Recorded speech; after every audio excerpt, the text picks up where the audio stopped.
tell me what's wrong.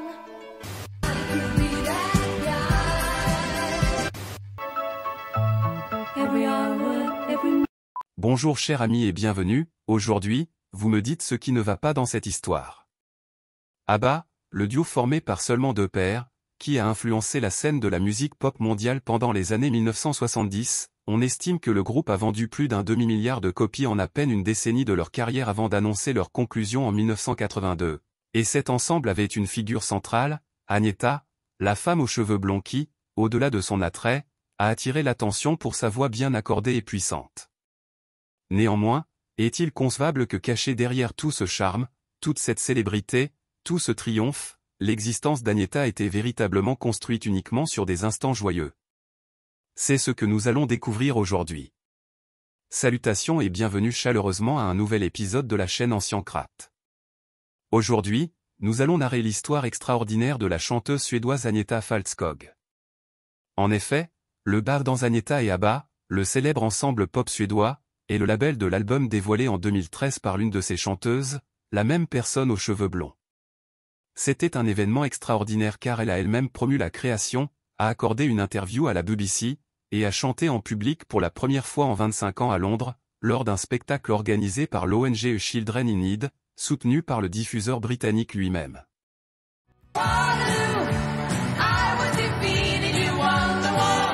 Même si ABBA s'est séparé en 1982 après la vente de près de 400 millions de disques, sa réputation d'individu introverti, sa peur des voyages en avion et sa prétendue prédisposition à la mélancolie ont tourmenté Agnetha pendant une longue période.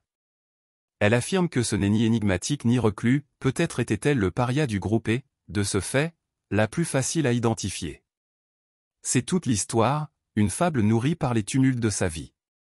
En ce moment précis, alors que le groupe se prépare pour une tournée virtuelle mettant en vedette leurs 4 hologrammes, ils ont préféré exprimer leur joie par la seule proclamation officielle du collectif. Pas de caméra. La paix règne toujours dans sa propriété sur l'île d'Ecro à Stockholm. Nous avons pensé qu'après 35 ans, il pourrait être splendide de faire équipe à nouveau et d'enregistrer en studio. On dirait que le temps s'est arrêté ou une rencontre radieuse, déclare la communication annonçant l'expédition. Les déclarations d'Agnetha concernant son tempérament émanent de sa conversation avec la BBC, où elle admet que l'idée que les gens ont d'elle est faussée, un reproche qu'elle a ensuite réitéré dans d'autres conversations en dehors de son pays natal. Au cours du début des années 1980, les relations personnelles entre les membres contrastaient avec leur succès commercial. Au milieu de la crise, la mélodie The Victor Ripsall, écrite par Ulvaeus et Anderson, tournait autour de la dissolution entre Ulvaeus et Agnetha. Elle-même a pris le contrôle des vocaux pour la chanson. La chanteuse a expliqué comment la chanson reflétait les émotions de la relation elle-même et dans une certaine mesure, les épreuves vécues par Annie Ferdinand Anderson, qui a divorcé en 1981. C'était fantastique de chanter cette mélodie car je pouvais me plonger dans ses sentiments. Le partager avec le public ne m'a pas dérangé, cela ne semblait pas inapproprié, a déclaré Agnetha au magazine Liu. Âgée de 73 ans aujourd'hui, Agnetha se voit comme une femme simple, et donc, avec beaucoup de tendresse, elle parle de cette époque où nous tous d'ABBA étions extrêmement fatigués, après nos divorces, il n'y avait plus de raison de rester unis. En vérité, elle s'est mariée entre 1971 et 1980 avec Björn Ulvaeus, l'un des architectes musicaux du groupe. L'autre couple du quatuor, composé de la chanteuse Annie Fridlingstad et du compositeur Benny Andersson, s'est également séparé un an plus tard. Pendant une décennie, qui a constitué la période phare pour ABBA, Agnetha, associée à Ulvaeus, a eu 2 enfants avant de se séparer. Bien qu'elle soit déjà célèbre en Suède avant la formation du groupe en raison de sa voix de soprano mélodieuse, sa peur de la scène et des foules, associée à son désir de préserver sa solitude, ont laissé une marque indélébile sur sa vie ultérieure. Si vous êtes parvenu jusqu'ici et que vous appréciez le contenu, n'oubliez pas d'exprimer votre appréciation en cliquant sur le pouce levé et en vous abonnant à la chaîne pour nous encourager. Cela étant dit, revenons à notre sujet principal de la journée. Pour se remettre du divorce, Agnetha a ressenti le besoin d'une thérapie.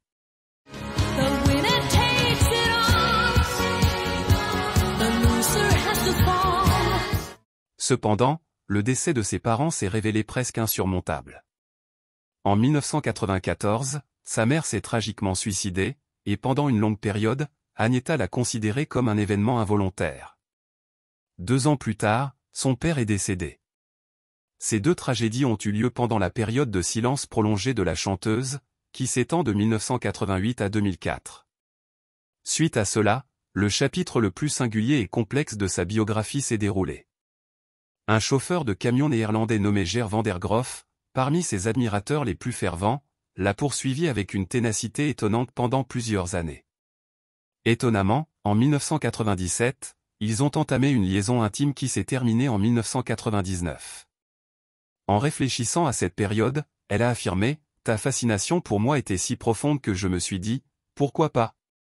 Le problème s'est posé lorsque Van der Groff a refusé d'accepter la séparation, aboutissant finalement à une ordonnance restrictive contre lui en raison de harcèlement. Il a été expulsé aux Pays-Bas en 2000, mais a réussi à retourner en Suède à 2 reprises, étant à chaque fois expulsé à nouveau. Pour Agnetha, son appréhension à propos des vols a persisté, elle préférait les voyages terrestres chaque fois que c'était possible.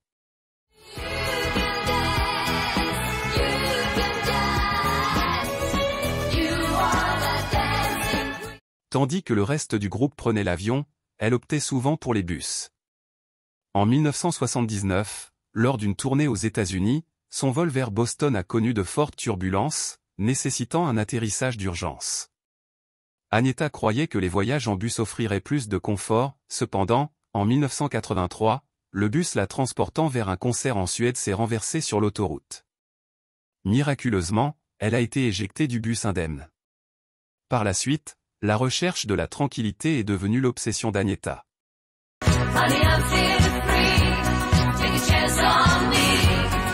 Actuellement, dans le cadre de sa résidence à Icaro, un charmant village suédois d'environ 10 000 habitants, elle vit avec sa famille à proximité de ses enfants. En abordant les lacunes narratives de sa vie, Agnetha a tenté de les éclairer dans sa biographie. Elle y reconnaît les moments forts avec ABBA, leur triomphe à l'Eurovision en 1974, la gratitude et l'humilité suscitées par les applaudissements de foules de nations diverses. Elle relate également les complexités d'être une légende pop. Cependant, sa chanson préférée est The Winner Take It All, écrite à la suite de son divorce déterminant. Actuellement, ses journées sont remplies de vie sur sa propriété, chantant selon son propre rythme et chérissant les moments avec sa famille. En réalité, malgré l'éloignement des vies personnelles et des carrières, ABBA s'est séparé, pourtant, quelques rares occasions publiques ont vu les 4 membres se réunir les années suivantes. Malgré les traumatismes, le groupe a atteint un succès si monumental qu'on peut affirmer que la popularité d'ABBA a perduré à travers les décennies, persistant jusqu'à aujourd'hui. Alors, étiez-vous un fan d'ABBA? Quelles ont été vos impressions concernant l'histoire de la chanteuse principale du groupe? En réalité, même ceux qui acquièrent la renommée dans le domaine artistique continuent à lutter contre une multitude de défis. Après tout, nous restons humains, n'est-ce pas? Et c'est ainsi que nous concluons cet épisode.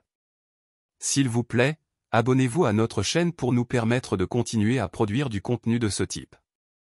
À bientôt dans la prochaine vidéo.